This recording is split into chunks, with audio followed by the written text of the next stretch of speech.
എങ്ങനെ ഈ രാസലഹരി നമ്മുടെ യുവതലമുറയെ കീഴ്പ്പെടുത്തിയെന്നുള്ളത്.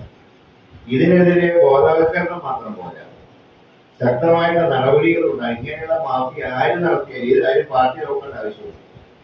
ആരാണ് ഇതിന്റെ പിന്നിൽ പ്രവർത്തിക്കുന്നത്, ഏത് പാർട്ടിക്കാരനാണെങ്കിലും ശരി. കാരണം ഇപ്പോ ഒരു പാർട്ടിയുടെ കഞ്ചാവിന് വീര്യം പറയുന്നില്ല, എല്ലാ പാർട്ടിക്കാരും നടന്ന കഞ്ചാവിന് വീര്യം തന്നെയാണ്. അല്ലാതെ കഞ്ചാവ് പാർട്ടി മാറുന്നതനുസരിച്ച് വീര്യം കൂടുന്നു പറയുന്നു.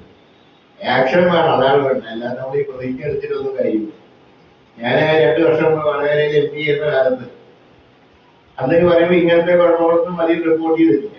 പക്ഷെ ഇങ്ങനെ ഒരു മദ്യവിരുദ്ധ ക്യാമ്പയിൻ, അതിന്റെ ഭാഗമായിട്ടൊരു യാത്ര, ഒരു യാത്ര വെച്ചു. അതിനെ തുടർന്നൊരു പ്രതിജ്ഞ. അപ്പൊ ഞാനും ഉണ്ടായിരുന്ന യാത്രയിൽ ഞാനും പങ്കെടുത്തു. ഞാൻ എംപി കൂടിയാണ്.